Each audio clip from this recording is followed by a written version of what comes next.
When a club side inadvertently becomes overloaded in a specific position, say at centre-back, but has very little in the way of firepower up front, it is only natural that they may look to offload their third or fourth choice central defender and strengthen in attacking areas in the transfer market.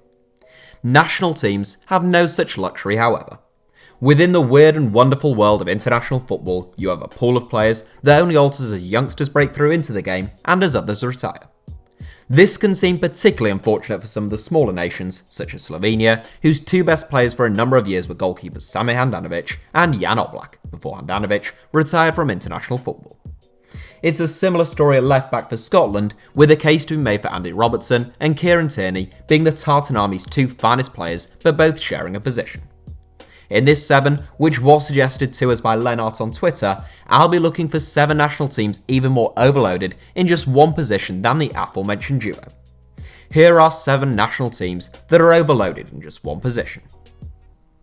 France. Right wing. You could make a case for France being overpowered in almost every position, with the strength in depth available to the world champions right now being quite extraordinary. One position in which Didier Deschamps has particular strength, however, is on the right flank. 2018 French Footballer of the Year, Kylian Mbappe, former Borussia Dortmund star Ousmane Dembele, serial winner Kingsley Coman, and Marseille star Florian Thauvin all compete for just that right-wing berth in the France squad. It is true that Mbappe can also play as a centre-forward, whilst the other 3 can also play on the left flank, and Thauvin can also play through the middle, but with the debatable exception of Mbappe, right-wing is the preferred role of all 4. In terms of caps, despite being the youngest of the quartet, it is Mbappe who comes out on top. The PSG star has already won 34 caps for Les Bleus, whilst Dembele and Coman have both won 21 and Thauvin only 10. Coman spent 19 months out of the France squad following numerous injury struggles, but he has returned in 2019 to score 3 goals from 6 caps. More recently, it has been Dembele who has been shunned, with his most recent cap having come more than a year ago. Thauvin was a much later arrival to the France squad compared to the other 3 young starlets, and he has been a regular in Didier Deschamps' squads, but not in his starting 11s. The Marseille star has won 3 caps in 2019, and along with Mbappe and Dembele, he was part of the French squad that won the World Cup in Russia. Spain. Central midfield. It has become borderline cliche over the last couple of decades that Spain have produced the finest central and attacking midfielders in world football. The likes of Andres Iniesta, Xavi and David Silva may no longer be a part of Spain's international setups, but the 3-time European champions are still awash with quality in the middle of the park. Spain have such extraordinary depth in midfield that I couldn't possibly acknowledge everyone, but Luis Enrique's most recent squad included the likes of Sergio Busquets, Santi Cazorla, Thiago Alcantara, Saul, Rodri and Fabian. In terms of recent inclusions who missed out, I could mention Dani Ceballos, Dani Parejo, Sergio Roberto, and arguably even Isco. I haven't even brought up the likes of Asaya, Larramendi, Ander Herrera or Koke yet, but perhaps the best indication of Spain's embarrassment of riches in central midfield is the fact that Atletico Madrid's Marco Llorente, Bilbao regular Dani Garcia, and Valencia favourite Carlos Sola are yet to win a single cap for the Spanish national team, yet all will be regulars for the vast majority of international outfits. Brazil. Left back. Brazil is the nation that really brought attack-minded fullbacks into prominence in world football in the late 1950s, and it took most of the world a fair amount of time to catch up. They have been churning out quality fullbacks ever since, and I would suggest that a number of the world's finest current left-backs are Brazilians. Marcelo is the outstanding candidate even from an impressive bunch as the best left-back of his generation. The Real Madrid star, who has made the FIFA Pro World 11 6 times, has still only won 58 caps for Brazil since making his debut in 2006. One could make a good case for Juventus' Alexandro now having overtaken Marcelo in the pecking order, following 4 very impressive seasons in Turin, and he has played more games for Brazil, a left-back than any other player in 2019. Beyond those 2, you then have Alex Telles, who has been sensational for Porto, but has remarkably only won 1 cap for Brazil at the age of 26. That's still 1 cap more than Shakhtar Donetsk Guy Smiley, who was called up by Chiche in March 2018, having previously expressed an interest in representing Ukraine, but didn't manage to get on the pitch. 5th, and finally, Felipe Luis has been a terrific left-back for more than a decade, and he has racked up 44 caps for Brazil. He may be 33 now, but he still warrants a mention, and puts a fine exclamation point on the strength Brazil have in the left-back position. France. Centre forward. France is the only national team to feature twice in this 7, but in truth, it could have been more.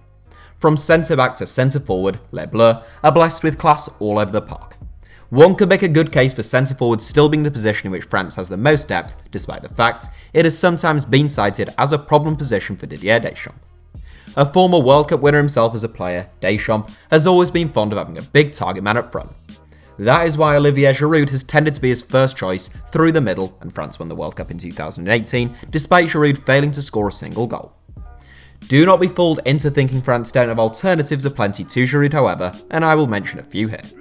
I talked about Kylian Mbappe on the right wing, but he is just as capable up front. Antoine Griezmann has been one of France's star men at both Euro 2016 and the 2018 World Cup. Karim Benzema is among the finest forwards of his generation, despite being frozen out by Deschamps since 2015. Arsenal star Alexander-Lacazette hasn't won a cap since 2017, and Anthony Martial has made just 3 appearances for his country in the last 3 years. Germany. Goalkeeper. Germany's goalkeeping options have to feature in this 7, with Joachim Löw having 2 of the best goalkeepers on the planet at his disposal, in addition to a number of very capable deputies. The 2 I'm referring to are of course Manuel Neuer and Marc-Andre ter Stegen, arguably the outstanding goalkeeper of the last 10 years and the finest in the world right now. Neuer has had a pretty firm grasp of that number 1 shirt despite ter Stegen's heroics at Barcelona, and the 4-time Spanish champion has won the majority of his 24 caps when Neuer has been out injured. It's easy to see why Neuer has reigned supreme with 92 caps to his name to date, having been absolutely outstanding for the best part of a decade and particularly impressive around the time of Germany's World Cup win in 2014. Outside of those 2, Germany can still call upon the likes of Bernd Leno, Kevin Trapp, Oliver Baumann, Sven Ulreich and Timo Horn. My apologies do go to Loris Karius, but off the back of the last few years, I think it'd be disingenuous to mention you here. England. Right back. It's an unusual situation England seem to have found themselves in with regards to the right-back position over the last couple of years. Since Gary Neville's international career came to an end around 15 years ago, it hasn't been a particularly strong position for the 3 lines. Glenn Johnson won 54 caps there, with the likes of Micah Richards, Nathaniel Clyne and Kyle Walker all threatening to make the position their own at times. Walker did so with the most success, having won 48 caps to date, but he has now been left out Gareth Southgate's last few squads. The England boss has instead opted to go with Trent Alexander-Arnold, Kieran Trippier and Aaron Wan-Bissaka, although Wan-Bissaka pulled out of the last squad through injury. All of England's right backs offer something slightly different, and there is plenty of debate about who should make the cut. Walker is the finest athlete, possessing explosive pace and raw strength, which can be a real weapon going forwards and in terms of defending counterattacks. Trent Alexander-Arnold is among the best crossover ball in world football, but defensively he has room to improve. Kieran Trippier is a bit of a mix of the 2, as an excellent crosser of the ball and set-piece taker, whose defensive credentials should only improve at Atletico Madrid. Aaron Wan-Bissaka is often contrasted with Alexander-Arnold, since in possession he is nowhere near as much of a threat, but defensively and in one-on-one situations, he is almost flawless. To emphasise England's class at right back, I haven't even mentioned the likes of Max Aarons, Reece James or Callum Chambers. Argentina. Centre forward. Argentina have long been an absurdly top-heavy team, with Nicolas Otamendi being arguably their most solid defensive option, whilst being able to leave Mauro Icardi out of their 2018 World Cup squad. That omission is a mark of Argentina's disproportionate strength in attacking areas, and even following Gonzalo Higuain's retirement from international football, L'Albiceleste take top spot in this one for me. Argentina's most potent attacking weapon, and indeed the most potent in all of world football, is of course Lionel Messi. Messi can play wide on the right or in a free role centrally, but he still has to be considered as an option through the middle. Next up, we've Sergio Aguero, who is undoubtedly one of the best strikers in the world and has won 97 caps for Argentina despite intense competition. Mauro Icardi has remarkably only won 8 caps for Argentina, and the current PSG loanee has been replaced by another brilliant Argentine forward at his parent club Inter Milan. That man is Lautaro Martinez, who has scored 13 goals in 19 games this season and has already won 17 caps for Argentina. Without rambling on for too long, I'm still yet to mention Giovanni Simeone, Paulo Dybala, Dario Benedetto and Lucas Prato. That's it for today's 7. Thanks for watching, give us a like if you enjoyed the video, and obviously make sure you're subscribed to HITC Sevens. Also, if you're watching on mobile, just try tapping your screen now. Apparently that is sometimes required to bring up our little subscribe button and a couple of other videos that YouTube thinks you might enjoy.